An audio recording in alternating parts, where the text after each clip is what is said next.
Howdy, hey, this is Light on the Trail podcast. On today's episode, we're going to be talking about speeding up those feet because it's all about steps per minute, right? We're going to speed that up and how you can become better because that's what matters. Or is cadence really that important? Alrighty, this is Light on the Trail podcast. Today we're going to be talking about cadence and all the wonderful, simple information that comes with it, right? You're looking into form or anything else, and you're trying to what is this? You hear a lot about it. Cadence is going to be my silver bullet. It's going to change my game. I'm going to get it to that. What's the number? Like 180. I hear about 180. So why 180 and what's cadence? So cadence is essentially steps per minute, and it goes hand in hand with your stride. So how your locomotion again, or the distance between your steps essentially, and how you're landing and everything. But you'll quickly see around 180, 182, fairly high if you can compare it to something. If you've counted your steps before, you can do that if you run for 30 seconds and count your steps and double it, or count one leg for 30 seconds, or you can do it that way. A lot of trackers have it. If you've gone through a run, here's your average cadence. It kind of shows it. But why 180? So actually around like the 80s itself, in the Olympics, it kind of got more light on it. And they were thinking that those were the runners that were finishing and winning these marathons in other races. There were shorter, quick little steps. And I know when we run, if you see people running sometimes, or you're new to it and you see someone kind of making, like, it doesn't look like they're really opening up or running. They're just kind of like quickly puttering along with these shorter steps. But that essentially is, with cadence, faster steps means you're in contact with the ground more often. So you are pushing off or producing energy to move down the trail faster, right? Less time hanging in the air. The main goal for a faster step is to not overstride, essentially, right?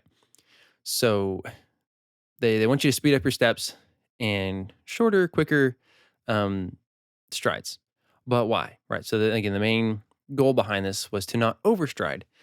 So your foot's kind of going too far out in front of you, or further than it should be necessarily, and you're kind of hill crashing, or any degree that is farther out in front of you, and it's going to put more impact than needed on your joints, your knee, your hips, mostly knees and things. If you think of it like that, when your foot is out, if it was to one extreme, way out, and you're landing on the back of your heel, that's scary. That's obviously not effective. So it makes sense to bring it in. So at what point? And then once you land around, that's why the landing midfoot became so popular as well, because it seems the most economical for your energy and for runners. But everyone is different, right?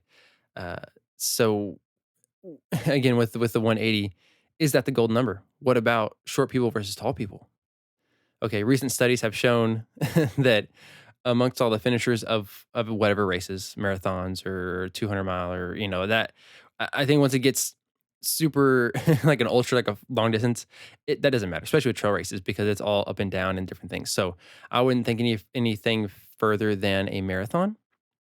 But it's shown it's not all 180. Some people are around like low as 150-ish or so, or 160, all the way up to 200.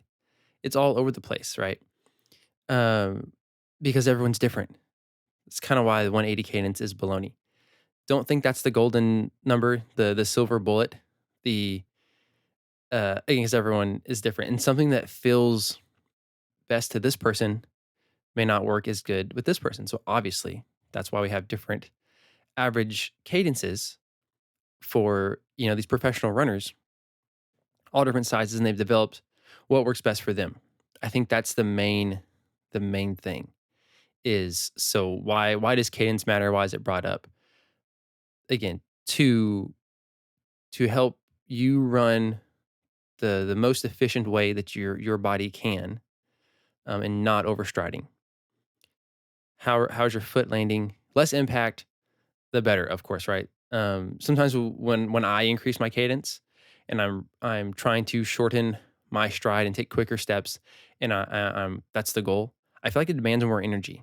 Like my heart rate goes up, and I don't know if it's because that's obviously not how I typically run. So you need to practice something. So if you are in a part of your training right now, or you're just now learning about this, try it. Of course, the idea is fine. It could help you adjust your stride or to get a feel for it. I think you really just need to try stuff out, right? Um, and mostly, again, how's your foot landing? Sometimes I like to look at the bottom of my shoes over time, and you can tell how things are wearing to see really how your foot lands and how you push off on things, how that outsole and the rubber is wearing off. That's a good indicator of how your foot lands and how you kick off and things. But be conscious of it. Um, Try it out for a while, however long it feels till you feel confident that maybe I've sped up my cadence, but I don't feel efficient enough. It's causing more harm for me to take these quicker, lower steps.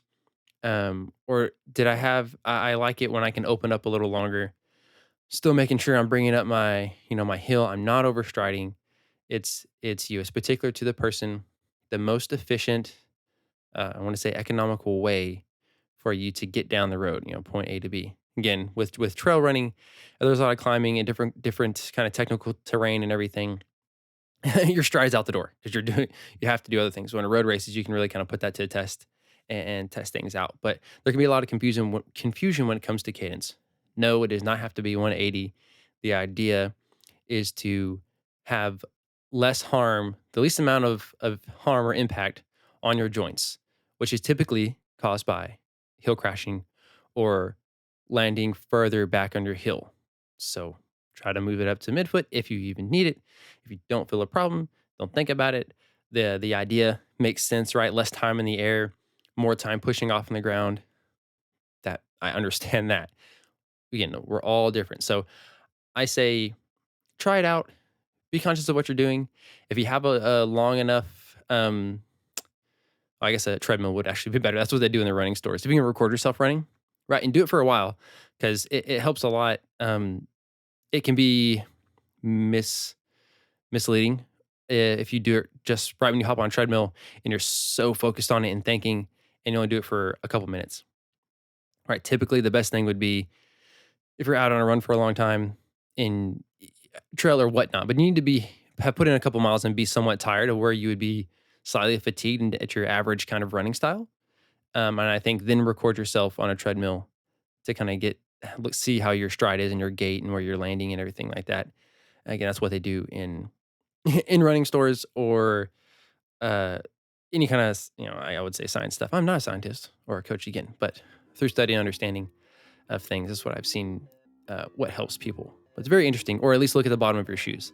I do that often, and just to kind of see how well that rubber is on that shoe, that outsole, how it's lasting or standing up against all the elements in the miles. So, all right, guys, thank you so much for tuning in here.